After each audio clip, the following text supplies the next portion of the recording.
Hello and welcome back to Starmergeddon, our fortnightly podcast where we discuss everything in UK politics and unpack how Starmer is doing. Yeah. Is it a Starmergeddon? It does generally feel like it. I'm Jack Kelly and I'm joined this week by Ben Blissett. Hello. How are we doing? Good. Yeah, Good. good. I feel like I'm doing much better than Starmer is at the minute. That's probably true, Yes. but But that could be said any given that's week. most weeks. Yeah. This is true. It is a big week this week, though. Today Yeah. we're going to be discussing Reform overtaking Labour in some polling and Yep. the Tories in all polling. Yeah. We're going to be discussing what has been painfully dubbed the speech. What's the Voice coach the gate. voice coach gate? Yeah. So bad I couldn't even remember it. And also recent polling which came out last week that was big news all over social media about young people just wanting authoritarianism. Yeah. We'll be discussing all of those things, but we probably should start at the top with Reform's polling, which has Yes. been doing very well lately.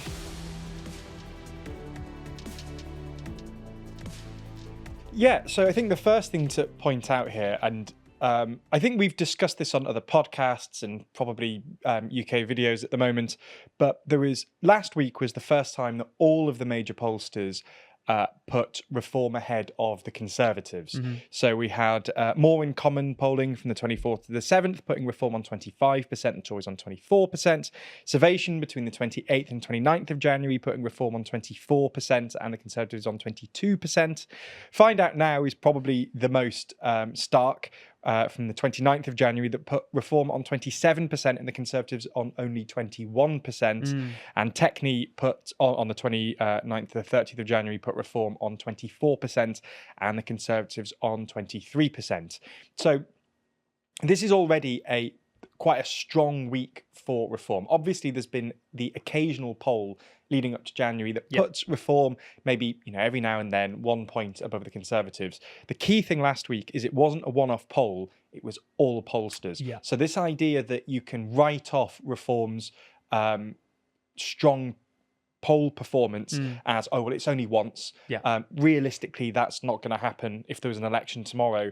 All pollsters are now sort of saying if there was an election tomorrow, Reform would do better than the Conservatives. Now, there's a lot of things to caveat here, which is that, in an election campaign, the way that people look at parties changes. And we sort of discussed this in the run up to the election last year.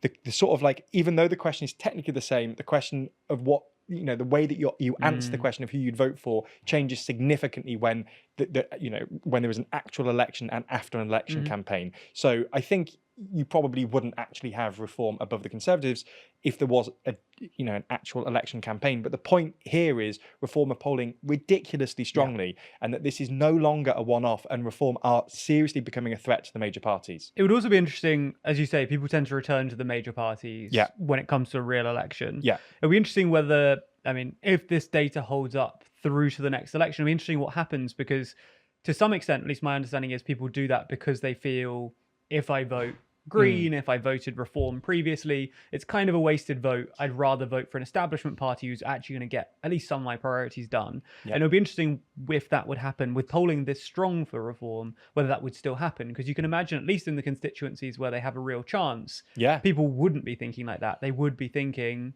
Farage is my guy. Yeah. We could really win here. Why am I voting for the Tories and allowing Labour in? This is exactly it. And it's Reform's aim, and we said this after the election last year, Reform's aim in the next 5 years is to become an established party, is to get at, and they've got, the phrase they kept using was a bridgehead. They've established a bridgehead in Parliament with their 5 seats, and they're going to use this to build bigger. And one of the big things that we're looking at this year are the local elections. The local elections are taking place on the 1st of May, and Reform are tipped to take a lot of council seats. Now, to any international viewers, that sounds really dull, local elections. And for the most part, local elections are. Unless, obviously, we'll make a video about them, I'm sure. We will. Unless you live in the areas in which case, obviously, a lot of these things do actually matter. But from like a national perspective, they're not terribly interesting. Okay. But this year, they are particularly interesting because you've got these smaller parties. And the 2024 general election, the way that we described it in our excellent magazine, Too Long, was that it might have been one of the first elections that shows the demise of the two-party system in the UK. Yeah. We see the Greens doing a lot better. We see Reform doing a lot better. And if Reform can get a lot of council seats this year, it just builds into this argument that they're becoming an established party. And it's exactly what you said. The minute you become an established party, you break this mindset that people have in an election of, well, I've got to vote Labour or Conservatives because anything else is letting the people I don't want in. And if that's no longer the case, if it's the case that Reform can actually win seats, then that mindset's completely destroyed, and it's hard to then return back to a two-party system. Now, that is one of the arguments. There are other arguments to bear in mind here. One of the key things is that this is not the first time that you've got a third party polling particularly well. You had in the 1980s the SDP party polled very well. They were a breakaway from the Labour Party, and then they went on to merge with the Liberals and create the Liberal Democrats. But they were polling very well. And yes, the Liberal Democrats are well established now, and they did very well. But they never went on to form their own government. The two-party system still sort of survived beyond it.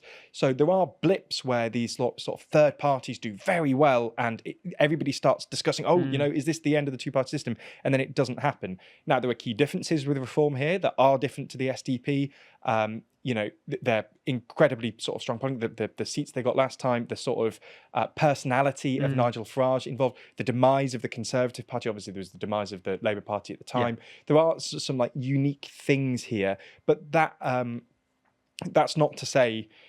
That's not to say that it will definitely happen, that we will definitely see the demise of the two-party system. It's still up in the air, but there's definitely arguments on both sides, and it's particularly interesting to see how well Reform are doing here. So who are these voters that are moving over to Reform? Because that's crucial, right? This is either a transition from the Conservatives being the right-wing party to Reform maybe becoming a more predominant right-wing party, or it's a third party and they're taking votes from both sides. So are these Tory voters and we're just seeing a transition of who the right are voting for, or is the right pulling new people in from Labour? Well, this is interesting because in the election, the argument was always that it was the Conservatives, and Reform were absolutely clear that we are going for Conservatives. That's what we're doing. We're taking votes away from the Conservatives. That's who we're aiming for. So if you'd have asked me this after the election, that would have been an unambiguous answer. It's becoming less clear now. The Conservatives are no longer the government. So and Farage has been very clear in his attacks on Labour. The farmers' protest was one of the most perfect things for Farage. Really wants to be this sort of man of the people thing. He got to dress up. Got to dress up as a farmer, got to go stand with some tractors, got to go and pretend. It was a great day out. It was. People will pay a lot of money for that. Yeah, honestly. It was just the perfect protest for him. And it worked really well. And he got to go on GB News and have a go at the Labour government, say they're not standing up for the working man. I am, look at my tweed cap. It was really, really good for him. So he started to take the argument away from the Conservatives and towards the current Labour government. But that's not to say he's not still sat in the Conservatives. He is, but he's now taking votes. And there is some data to back this up. There was some analysis, and we can come back to this in a moment, but there was an Observer mega poll, which is an MRP poll that we can do seat predictions on. So we can return to the seat predictions in a moment.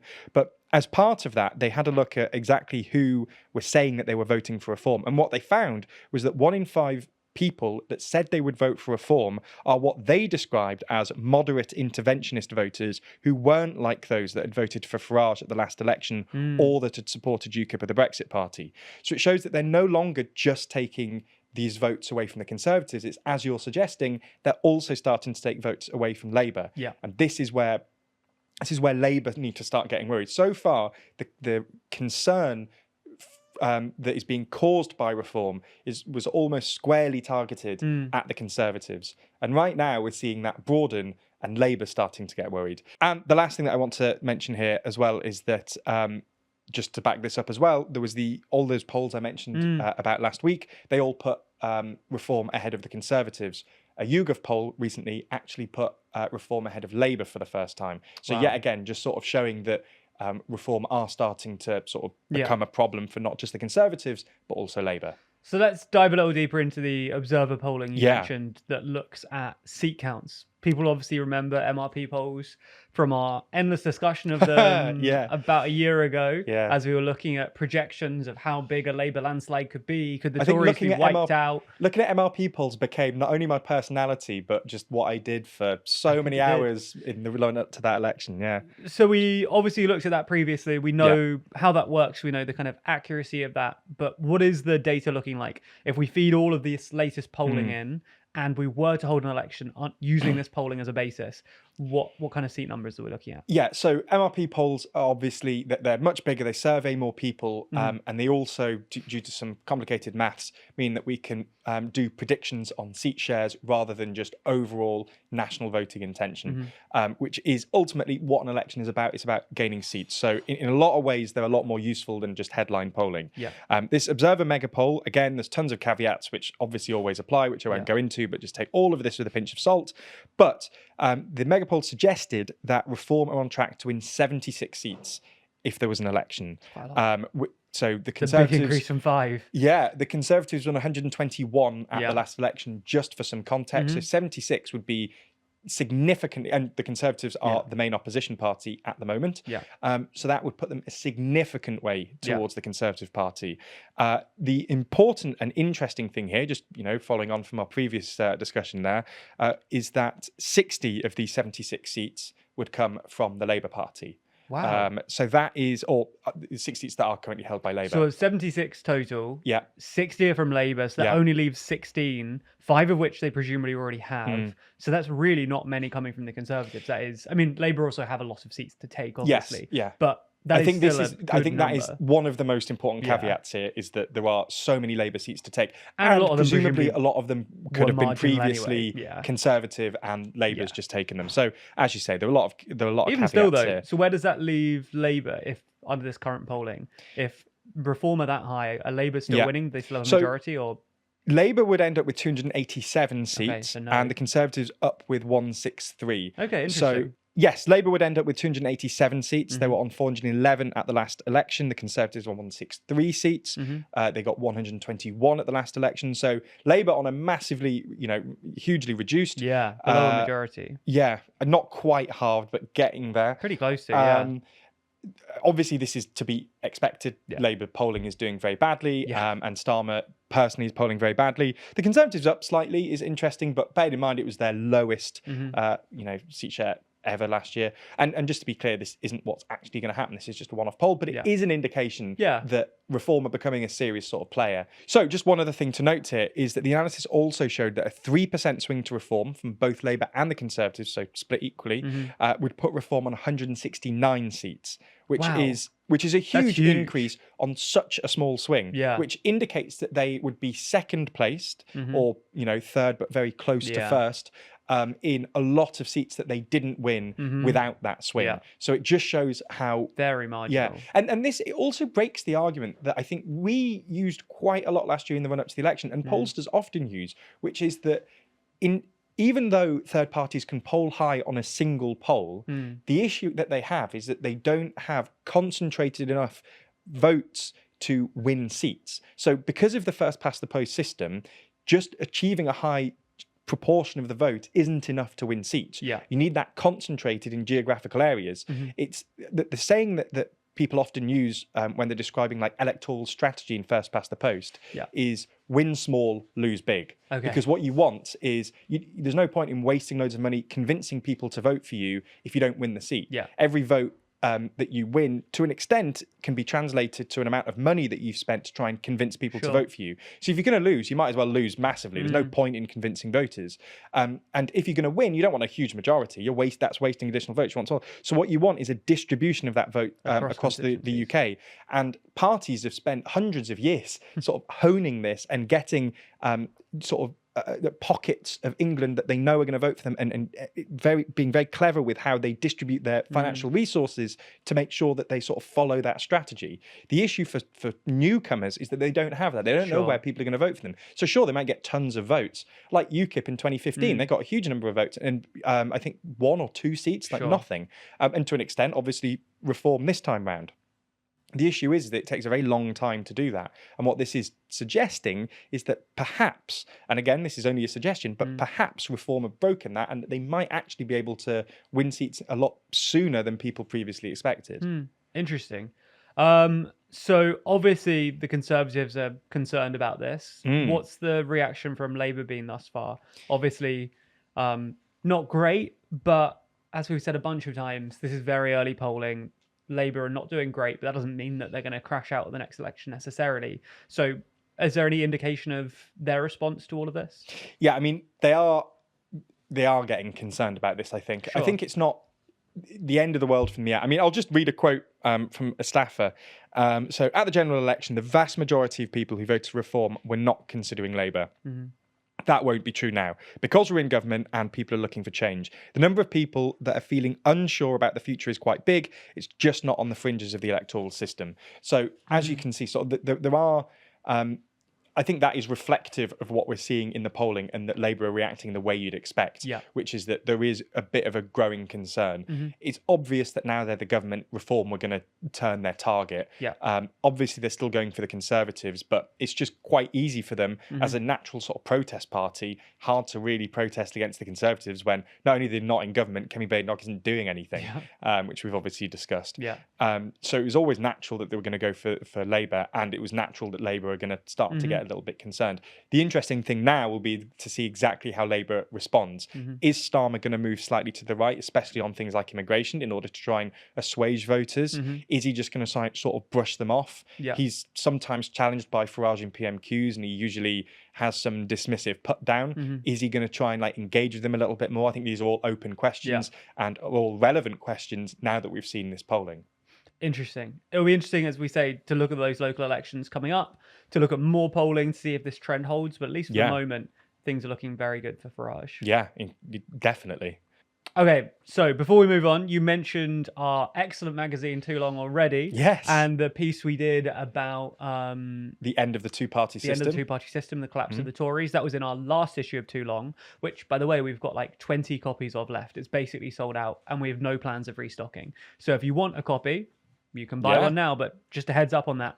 The more interesting thing, though, is the next issue of Too Long, which features our list of the 25 most influential people in the world as ranked by you and the TLDR team. We're not going to reveal that list right now. We're keeping it under wraps for the moment. But we can reveal, as we have mentioned earlier in the week, that the number one person, the most influential person in the world as ranked by you and the team, is Donald Trump. He is on the cover of the next issue, which you can take a look at now. And as a little preview, Keir Starmer is also on the list somewhere. He is. And he might not be the only British person on the list. So if you want to find out more about that ranking, if you want a copy where we'll go into all of the top 25, we'll explain interesting stories about how they use their power, how they keep their power, and their influence more generally, that's all included in the next issue of Too Long. And as I say, you can find out where everyone ranks. Also, we've got a bunch of stuff on the kind of UK situation. We've actually got a long piece about young people moving towards reform, which could be particularly interesting if you've enjoyed this conversation. So if you're interested in all of that, you should pick up a copy of our magazine. It's a physical magazine that we put a ton of time and effort into, and you can pre-order a copy of the next issue, the Most Influential People edition, right now on our website. And if you do so before the end of the week, we have a crazy good offer. Are you ready for this? I'm so ready for crazy. This. Yeah. If you subscribe to a physical issue of Too Long, that's the standard edition or the premium edition. If you subscribe to any premium issue, you will get a copy for £5 cheaper than the regular price, which I think comes in at about £5.39. Jack, you're giving them away. How are we going to make money? So if you want a copy for as little as £5.39, make sure to subscribe before the end of this week. Yeah. And just a little heads up, you can still subscribe. Me? Yeah, you can if you want. Yeah. You can still subscribe using December's edition. So if you go to the December edition, the election special that we mentioned earlier, only a handful of copies left. If you go to that one, you can subscribe through that, and then you'll get sent that copy right away for $5.39, and you'll still get all the future copies too. Jack, that is unbelievable value. What an offer. What an offer. Anyway, that's more than enough. Yeah. But more than enough of that. Thank you so much for your support, for supporting Too Long, which feeds into the podcast and everything else, and really makes this whole thing work. So thank you. Anyway, let's move on to the cabinet review. Yes.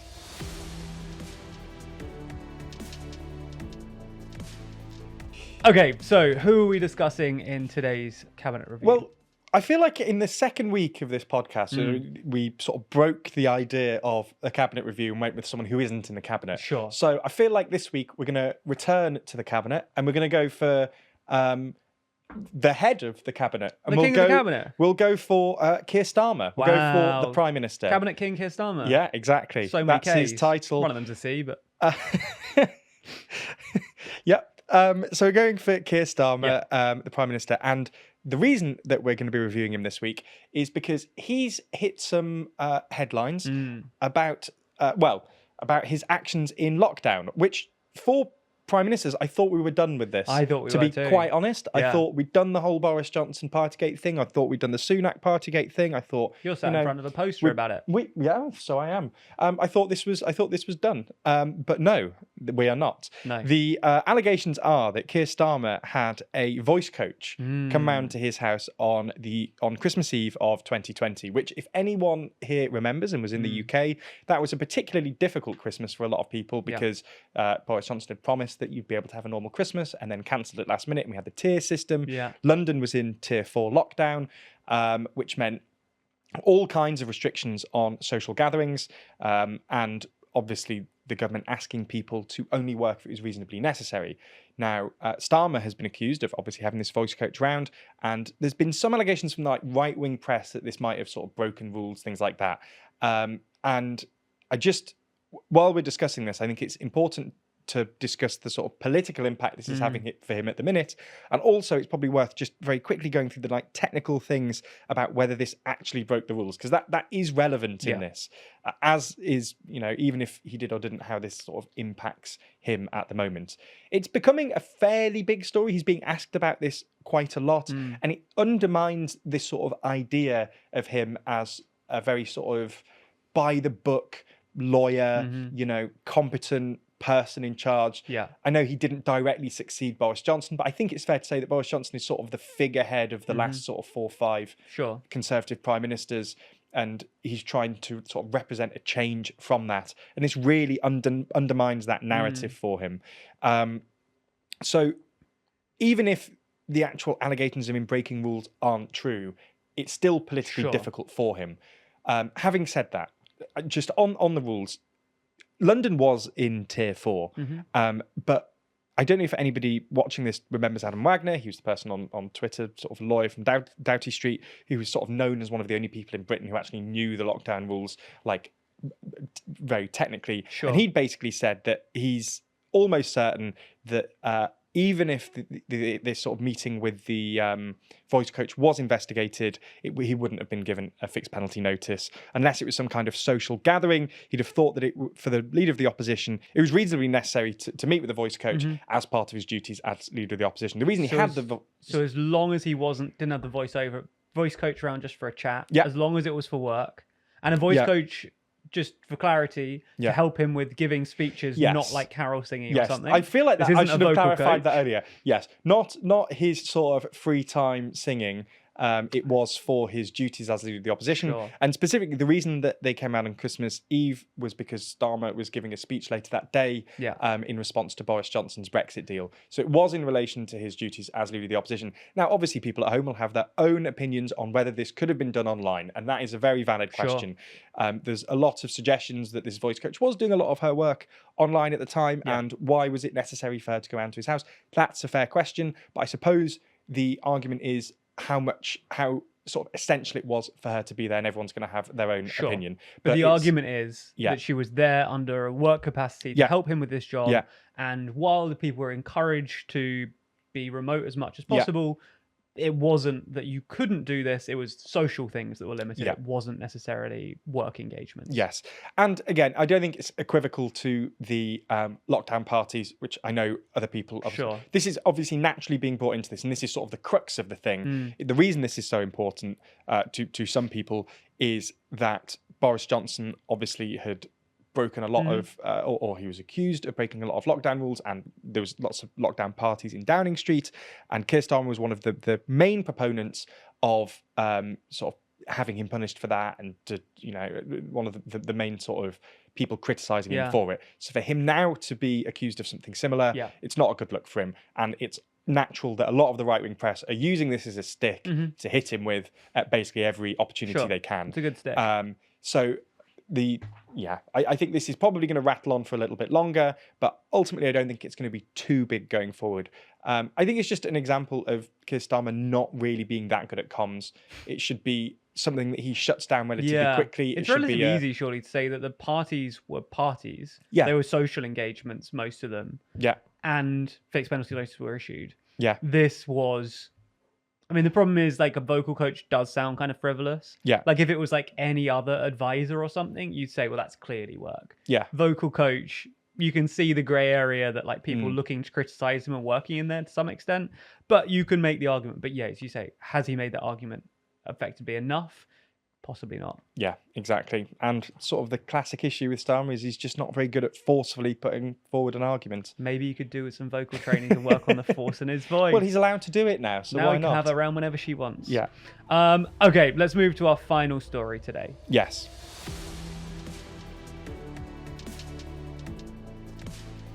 Our final story today is about young people loving authoritarians.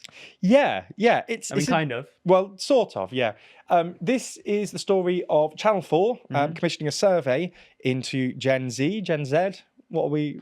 I prefer Z. Yeah. Z just sounds like you're trying too hard to be British, right? Yeah. Like, you can do what you want, but I'm going to say I agree. Z. So Gen Z, so those aged between 13 and 27, 52% of them said that they thought that the UK would be a better place if there was a strong leader who doesn't have to bother with Parliament and elections was in charge. Yeah. There was also a suggestion that a majority of Gen Z also think that it would be better if the army was in charge. Yeah. Now, there's quite a lot to unpack here, isn't there? Firstly, obviously, that's crazy. That's crazy. It's ridiculous that so many people think that authoritarianism it would be better. 52%. Yeah. I mean, admittedly, a good chunk of them are literally children. Yeah. But even irrespective, you would hope still expect a 13-year-old to know. To know that authoritarianism is bad. Like, I'm not expecting him to know the ins and outs of like parliamentary democracy, but I'm expecting him to know that the principle of representative democracy and democracy as a whole is better than authoritarianism. I think there's so much to unpack here, but there's a lot of different takes on why this might be the case. I know that some people, and Ollie Dugmore, actually, of Politics Joe, put forward this argument that there's sort of a breaking of the social contract with young people, specifically when it comes to things like, obviously, housing, cost of living, things like that, that just the basic premise that if you work hard, that you will be able to afford the basic necessities of life. That has been sort of broken at the moment, and people are feeling disenfranchised and feeling like democracy isn't working for them. That is a relevant argument. Yeah. There's also an argument about, obviously, influencers and, certain negative, nefarious types being pushed through the algorithm. And there being little checks on that. And that older people, when they were growing up and at the same age, they were getting their media from more respected organisations that could put forward the arguments for democracy. So that is obviously an argument. There's a lot of different things that obviously factor into this. And it's quite a disheartening thing to find out that such a huge proportion of younger people just don't feel like democracy works for them, or that they haven't been educated enough to understand that democracy is flawed, it's messy, it's it's not very. There's an article by David Mitchell the other day that has a Churchill quote in, which is that democracy is the worst form of government except for all the rest, which is a very eloquent way of putting it. But I think.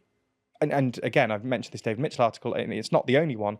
There is a section of the media that isn't really, that are trying to report on this, but aren't actually looking into it enough. And they're using this to sort of, instead of using it as a way of looking at how younger people are viewing things and trying to understand why they're so negative, they're using it as sort of a stick to beat the young with and being like, look, they're so stupid. Why are they not? And I think the key thing when you're looking at findings like this is to be shocked about it, understand that this is quite a negative finding, but then to dig deeper and try and figure out exactly why this is the case. I don't think it's the case that younger people are just more authoritarian than they used to be. There are reasons that they think that democracy doesn't work for them, and that needs to be understood. I don't think it's particularly useful for certain people and certain sections of the media, which has been happening in the last week, to sort of just look at young people and go, oh, they're just idiots. Why are they?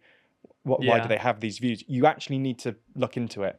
And yeah, I mean, what's your take? What do you actually think is one of the driving factors for this? I mean, you also look at the data, 47% of people saying that our entire society is, the way our entire society is organized must be radically changed through revolution. Yeah. It's like, that feels, 47% is still very high, but like that makes more sense. As you say, the issues young people have going ignored, the kind of, you can see the upset there and the division there and the way that people may begin to feel that democracy isn't working for them. So that makes more sense. The 52% thinking that like we could do with a leader that doesn't bother with parliament is clearly crazy. But I don't know. I don't think the number's that high. I don't believe that the number can be that high, surely. Like, I've seen numerous people criticizing this polling and like picking apart specific issues with the exact kind of way the poll was conducted. So I think it's reasonable to say that I at least hope the number's not actually that high. But I wouldn't be surprised if a good number of people do. And I agree with you that I don't think writing it off as pure idiocy is the way around it. Even if you think it's a stupid perspective, I think trying to understand what's causing it is a better way of handling it, because I think just going around calling those people stupid is probably going to actually push them further that way. Just to add to this as well, I think another driving factor is that in the last sort of 5-10 years, we've seen not only in this country, but the US, and actually particularly in the US, democratic norms and democratic principles being eroded. And I think older generations, our generation and generations above us, would have assumed that if you were to break those conventions, I'm thinking specifically of capital insurrection in the US, and obviously this is much, much less serious, but here, Boris Johnson, obviously the unlawful prorogation of Parliament, some of the ways that the Supreme Court justices here were branded as traitors by sections of the media, just certain sort of like principles of democracy being eroded.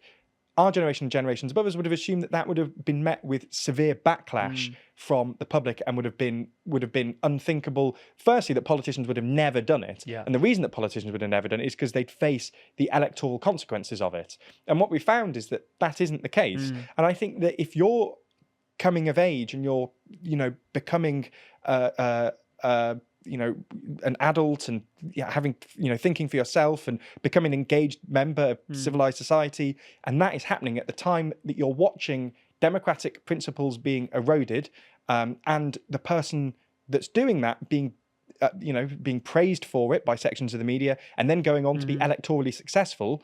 I'm thinking, Boris Johnson to a much, much lesser extent, just to be clear, but then obviously Donald Trump as well.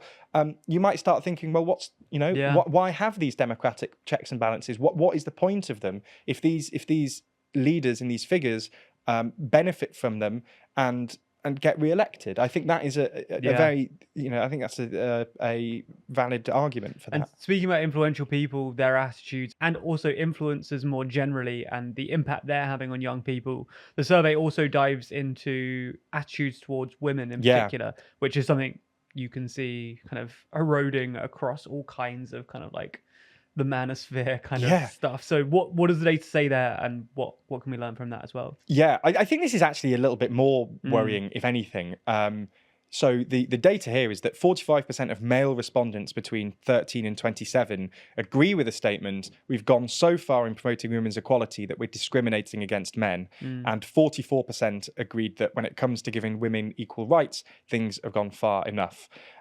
Obviously, the natural argument here is that, as you've just sort of alluded to, the manosphere and sort of the Andrew Tate types. And we've seen some just truly shocking and awful stories in the last few years of how secondary schools are having to deal with Andrew Tate and some of the attitudes that have seeped into boys at school and the way that they treat their female classmates and teachers. And it's honestly awful. And the lack of accountability from social media organizations to take videos like that down, or to provide some checks on that or anything like that.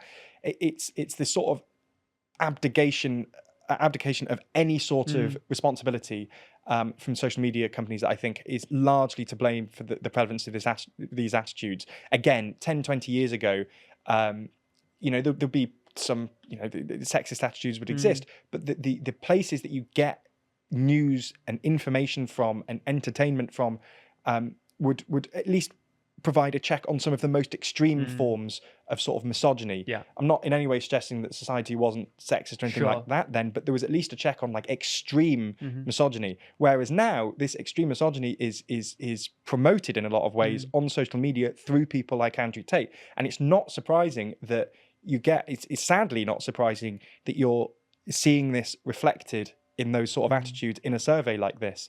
And again, it should be a real wake-up call for social media companies that aren't regulating this, and for the government who aren't and haven't sort of forced social media companies to act. It's not just social media companies refusing to. It's that there isn't a push for them to have to act through legislation. So it's I know that this is a particularly serious point to sort of come to the end of the podcast on. I know that it's going to be very bleak. But it is quite bleak. But yeah, it is particularly sad. But I would say, just as a last point, that you are right. This survey did receive some criticism for its methodology, and there are at least some other polls that suggest that things aren't quite as bad as this one suggesting. Not quite so as bad. as a light-hearted end lovely. note, that as awful as all this seems, there's at least some data. The numbers might be slightly lower. The numbers might be slightly lower. Yeah. Okay, great. Well, that's uplifting, isn't it? Yeah. I'm sorry I couldn't end on a more light-hearted note. Well, I tried. You did. I appreciate it. And we will see you again in 2 weeks' time for an equally joyous episode. Yeah, hopefully more joyous. Yes. Because this has been a hoot.